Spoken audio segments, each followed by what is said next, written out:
Hey guys, welcome to the Expanded Knowledge channel. If you're new, my name's Anthony.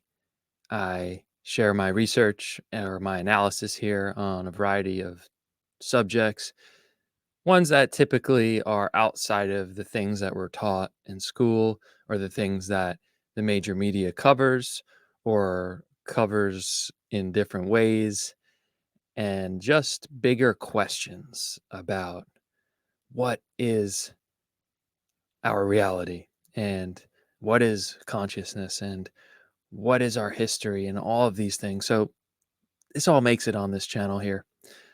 I am a history teacher and college professor, so I'm kind of coming at it from that angle.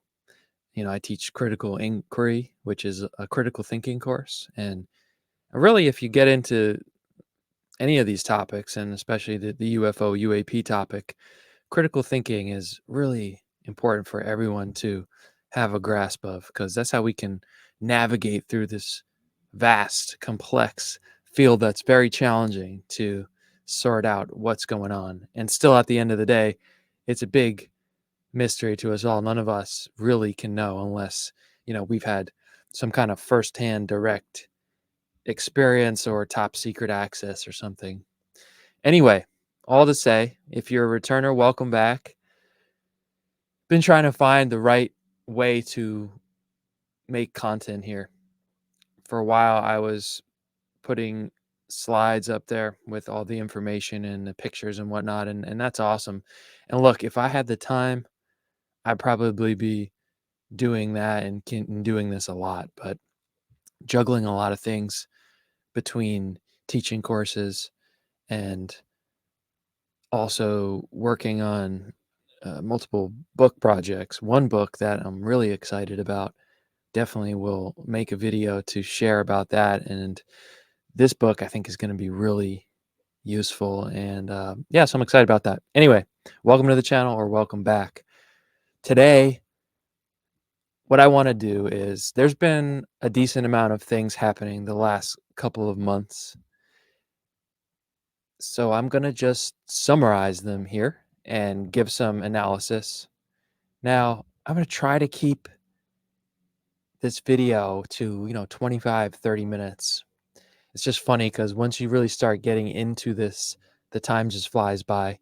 But I also understand, as somebody who has limited time, as we all do, it's tough to sit down and listen through to a whole hour of somebody giving their take on something. Really would like to try to keep it into 30 minutes. So with that in mind, let's get into it. Let's get into what's been going on with the UFO and UAPs. And yes, just to clarify, I do have a lot of videos on this channel about UFO and UAP topic. But that isn't just what this is about, expanded knowledge. Really, it is, what the title is, expanded knowledge. How can we expand the things that we know about and think about to help us continue to form our understanding, our path towards a greater understanding of our reality and who we are. And you know maybe we could even use this knowledge to make a better world. I am admittedly an idealist, so that's my tendency. I tend to hope for the best and believe that there can be a better future or something. Anyway, that's why, and I tell this to students and other people who are open to talk about this topic, this is why the UFO UAP subject has become so front and center for me, because it is this one thing that, if it could be penetrated, and the truth, whatever that is, that our government and people in those positions know, if that could come out, it could really be a turning point in human history, known human history. So I think it's a very important subject. And before we get into it again, if you're new or even if you're returning, my background, I was actually never one of the a UFO or alien guy my whole life. I'm 36 now, and it's just kind of funny because I would say when I was 16 or 17, I really started to think outside the box a little bit about everything. And then since then, it's been this ongoing journey of looking out beyond what's right here. And I remember one of my teachers in high school, that was one of the things that always stuck with me, is he gave us this analogy of how they used to have horses back in the day that would have blinders on so that they would only see right in front of them and they wouldn't go off the road and wander off here and there. And he told us, take your blinders off. Take your blinders off and start to look. And from that day, I kind of was cognizant of that, among other things. Anyway, getting into my long personal story here. The UFO alien thing, my position was always very logical, I think very logical. And it's definitely an inclination of mine. And so I always believed, it would be absurd if there was no aliens out there in the universe. It would just be absurd. So I always believed there were aliens, but and that, yeah, there were definitely probably UFOs that people have seen, but I never gave it any thought. I never realized how deep the history is and how concrete all of and the volume of all of these testimonies of high level people seeing things, interacting with things, documents confirming that there was a real reality to it. I never knew about any of that until 2020. Yes, 2017 in the New York Times, and I saw that and I was intrigued. Oh, they're going to have a hearing. Oh, they're going to talk about UFOs. Of course, I was on board, but my interests were in other areas. For a long time, it was about spirituality and consciousness and things like plant medicines, like psilocybin mushrooms, and what that can do to help us penetrate deeper into our reality, when using those responsibly. That was more where my interest lies, Terrence McKenna, and so much more than that too. On the conspiratorial side, I definitely realized there was stuff there, but I was more focused on things like 9/11, MK Ultra, the assassinations, stuff like that. In the UFO conspiracy, right, never came so much on my radar until just 3-4 years ago, when I read Lieutenant Colonel Philip Corso's book, The Day After Roswell. And, this book I definitely recommend this book. This is a subject of a whole nother video, which someday I will do. But this really just opened me up. I mean, this was a high-level Pentagon official saying that the U.S. had recovered crash flying saucers and bodies, and this was written in 1997, and then there was no backlash from any official people after this, and it was kind of like, eh. So this book just broke it open for me, and then ever since this book piqued my interest so much, I've spent the last 3 years studying this subject vigorously, book after book after book, listening to who knows how many hours of podcast, of people, interviews, videos, documentaries. Man, I have just flooded myself with it all. So I find it absolutely fascinating. And then obviously, almost just about a year ago now, is when David Grusch came out and said that, yes, in fact, the US government, elements of it, illegal elements of it beyond congressional oversight, have been recovering UFOs, bodies, reverse engineering it, lying to the American public for a long time. And boom, here we are.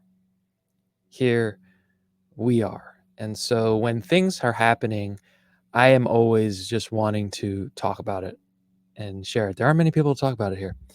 So out here, in face-to-face life, obviously on the internet, there's plenty of a community here.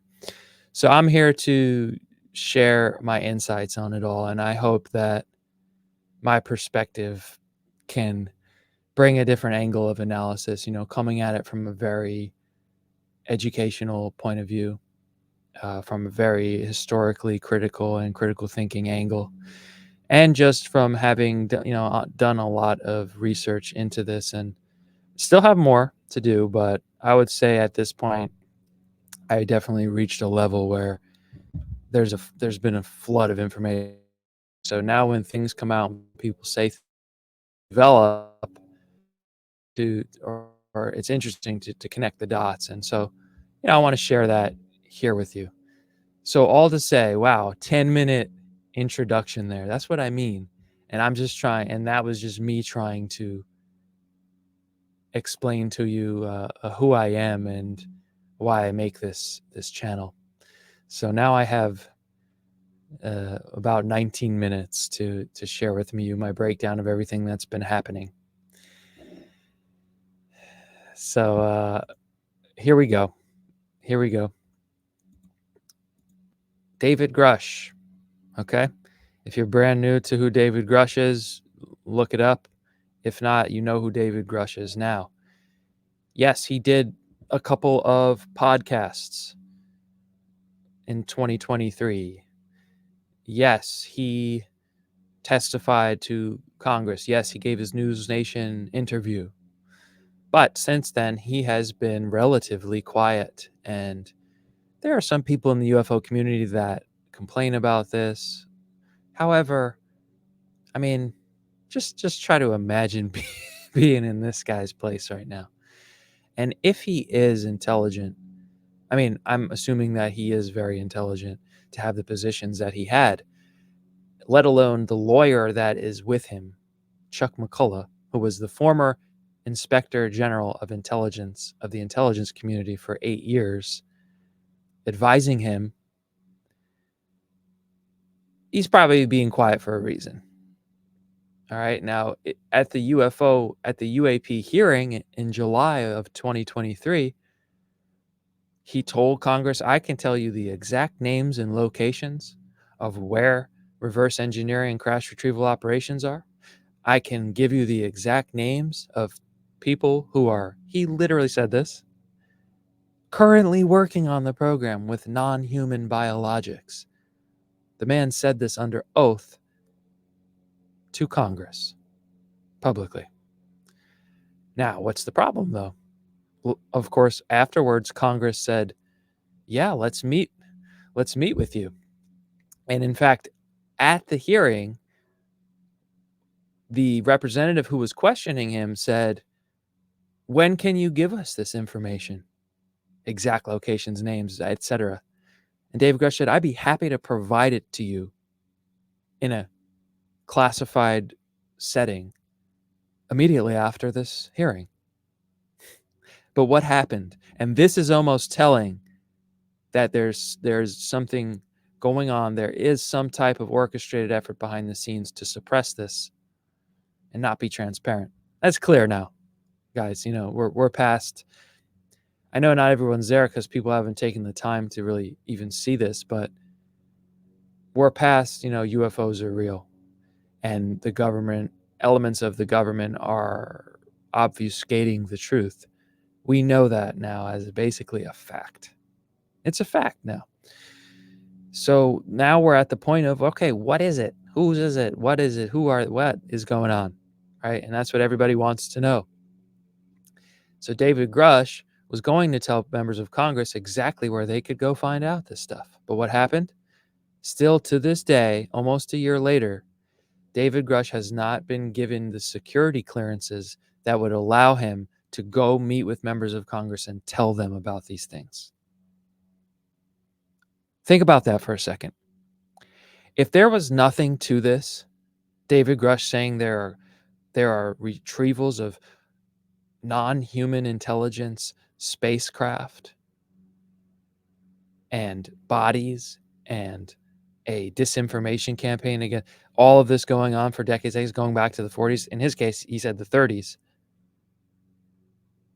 If this guy was just making this up, and even if that's what this turns out to be,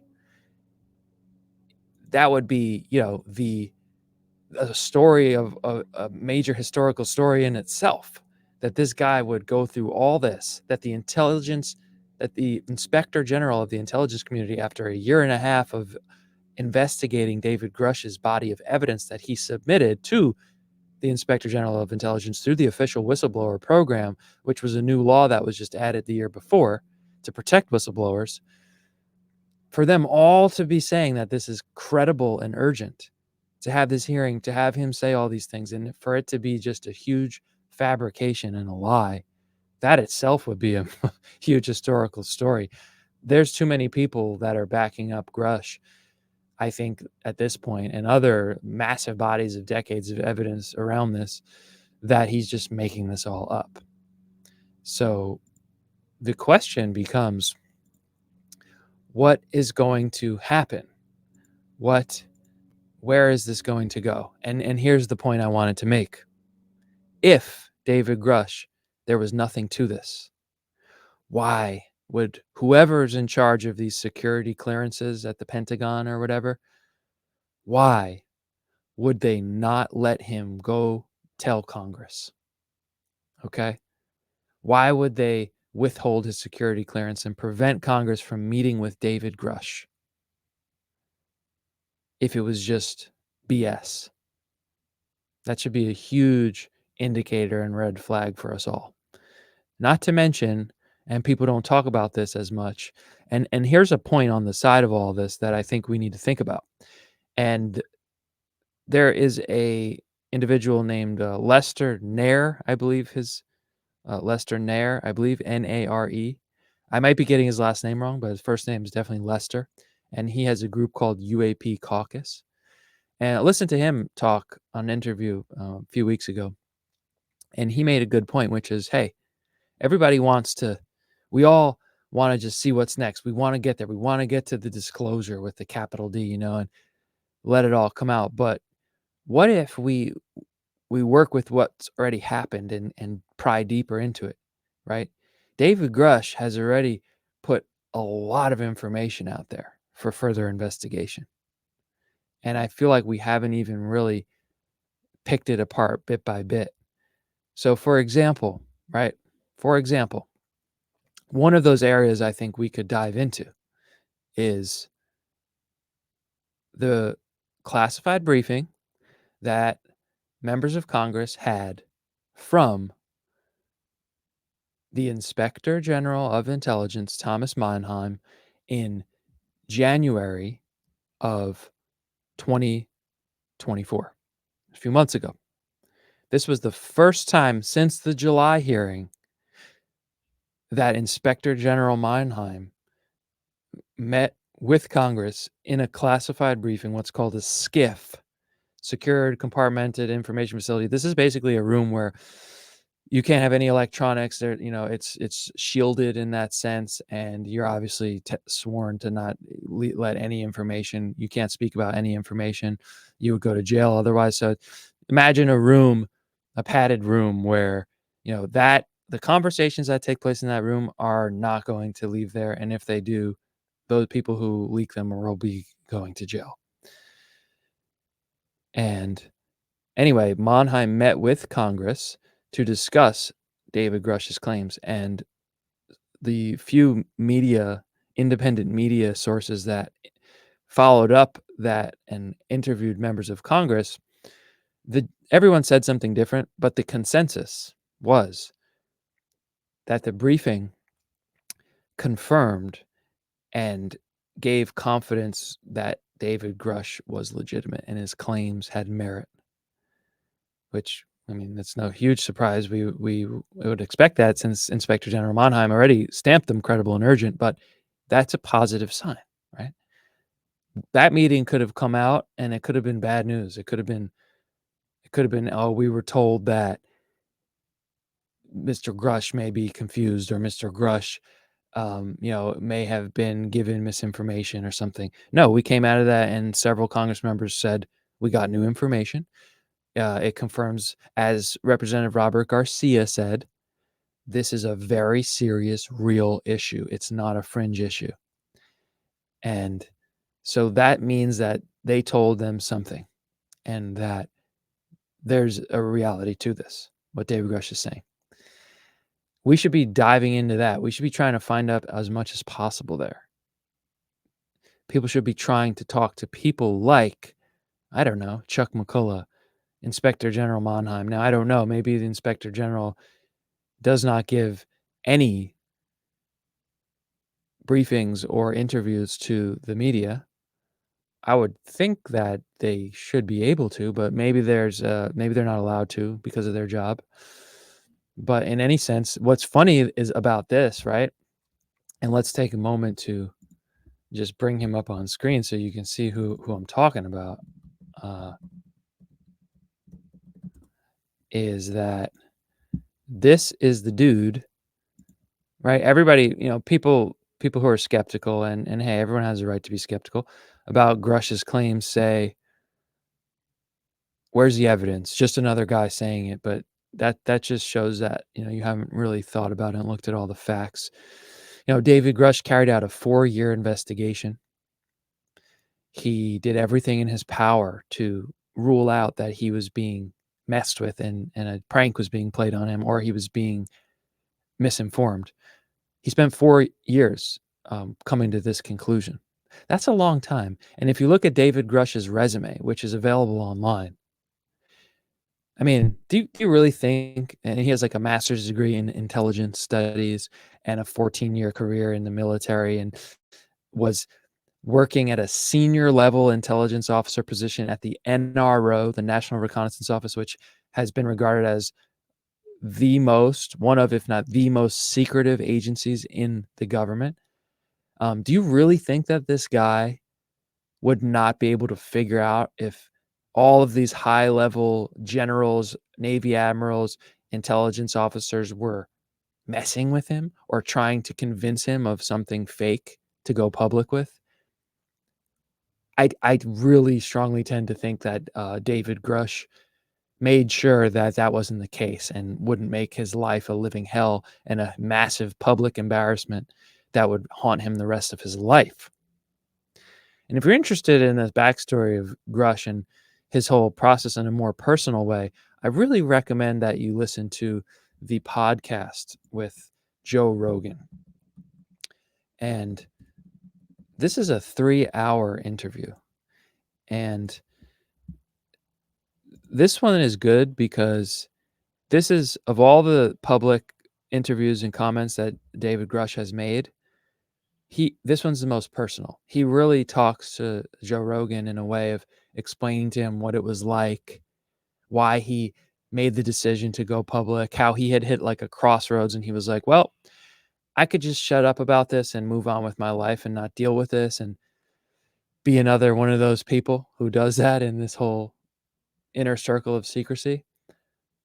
But he says, I didn't want to be 80 years old and look back and go, damn, I could have changed the course of humanity, or I could have just told the truth. So, it all makes sense, guys. It really does, especially when you look at the fact that just the year before Grush came out, there was a brand new Whistleblower Protection Act that had never been written into law in the US government before that literally protected someone like him to come forward with the evidence and blow the whistle. Prior to that, you just couldn't do that. You could be charged with the Espionage Act. You could be charged with whatever, breaking your NDAs, your security oaths, and you'd be facing jail time and who knows what else. Now, another part of Grush's claims are that he has faced reprisals and retaliations. That is part of his whistleblower claim. It's actually a separate whistleblower claim from David Grusch that has also been moved to the Department of Justice for a criminal investigation. I believe that that's verified. Now, I may be wrong. That may just be an assumption, which now that I think about it, I think that's an assumption because when that happens, nobody talks about it because you want the criminal investigation to not have any compromises from people knowing about this and that. But Grusch himself, to come back on that, Grusch stated under oath that that is an ongoing investigation, and that's why he can't even talk about that. So we've got people, again, there's just so much, it's so juicy, the Grusch story. We've got people who retaliated and tried to stop David Grusch from coming forward. Why? Why would they be doing that?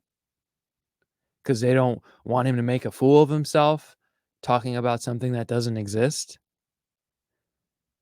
The writing is on the wall. It is there. We are we are approaching this turning point potentially.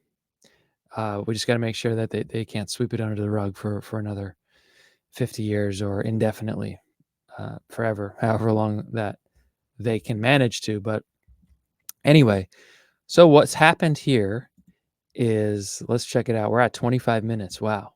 I don't even get into my UFO disclosure updates. So I'll tell you what,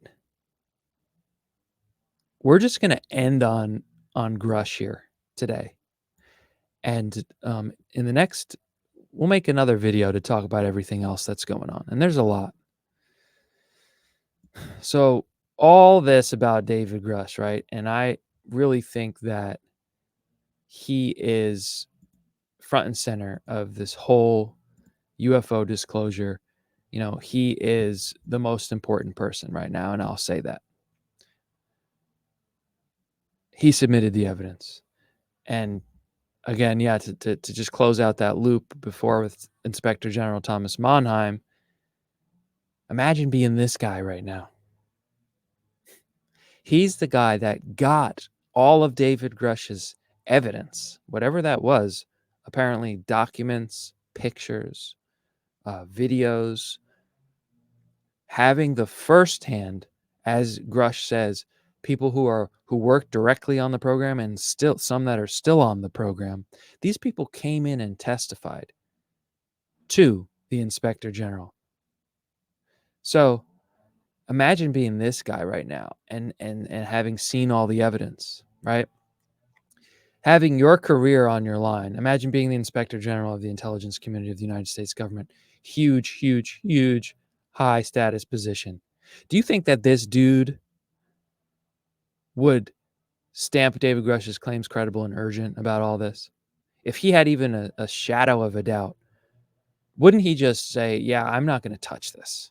Okay, I don't want to deal with this. Clearly, there was something so compelling about Grusch's evidence that ICIG Monheim moved forward with it.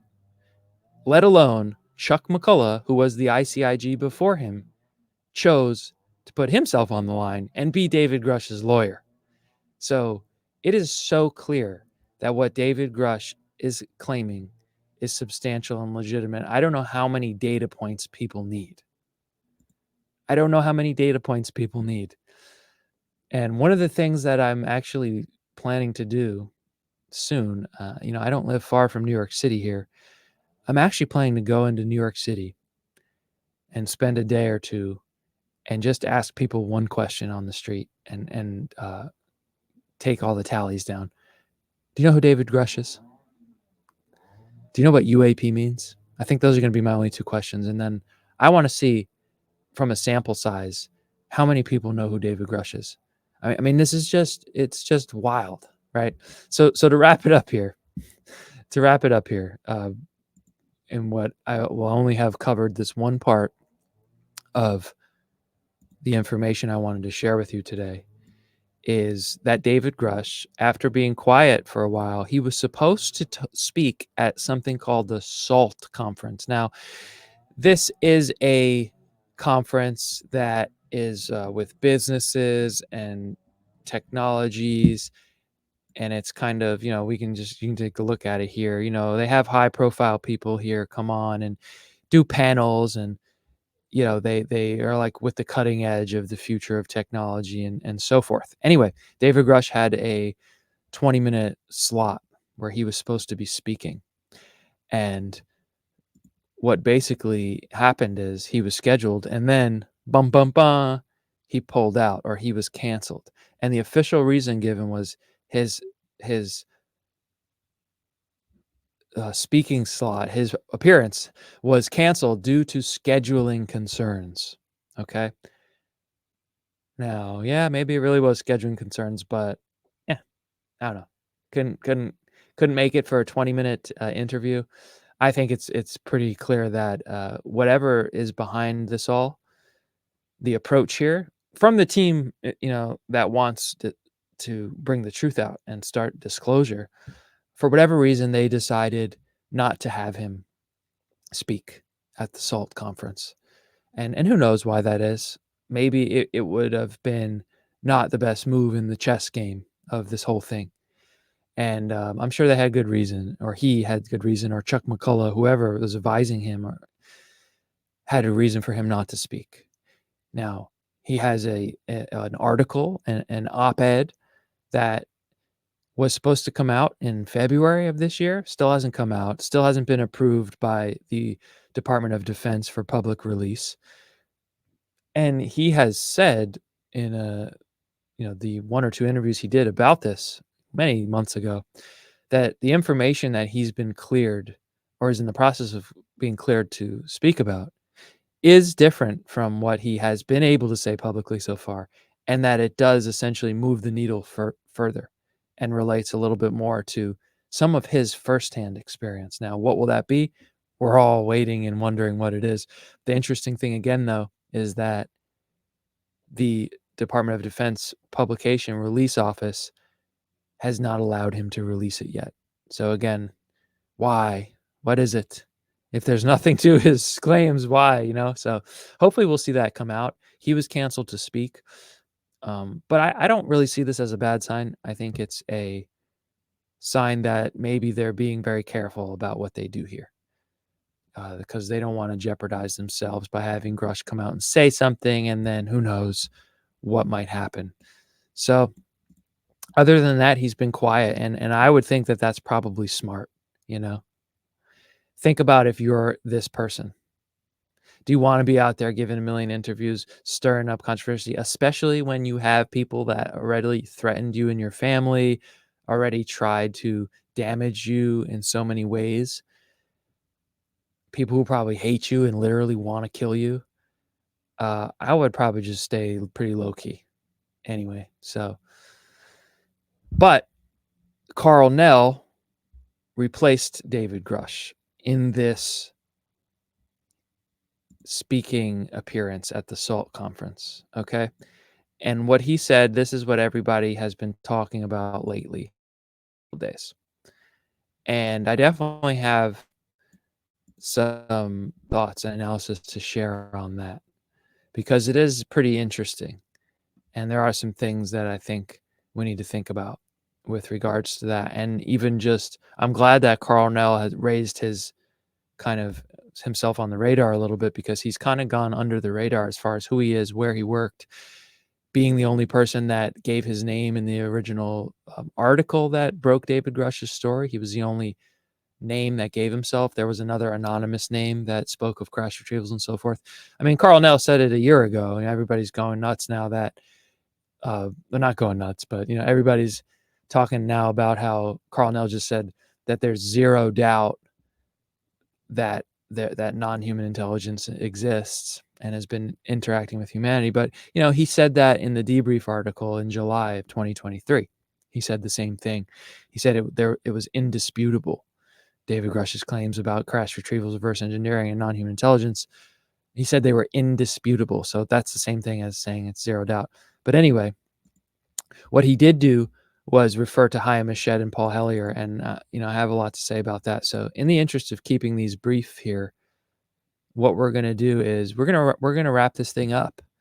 And hey, if you watch till the end here, that's awesome. I don't know, people. I understand people's attention spans are pretty low. I don't know. I understand that I have a very calm demeanor. I probably talk kind of slow, but I don't know.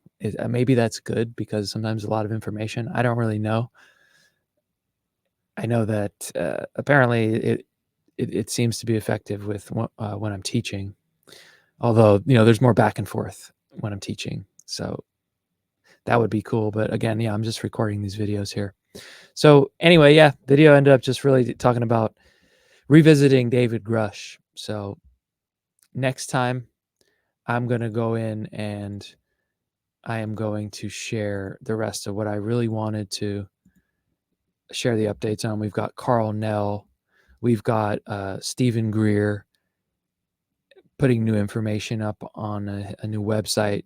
We've got Sean Kirkpatrick, drama, a list of other highlights, and then what about what's going to happen next, new hearings. So there's actually a lot to go through, and I don't want this video to be, an hour and a half here. So thank you for watching.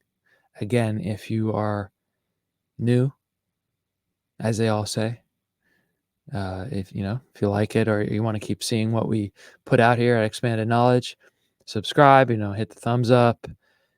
And if you're returning, good to see you back. Leave a thought or a comment, and I'll get back to you there. So thank you for watching. I'll see you in the next one.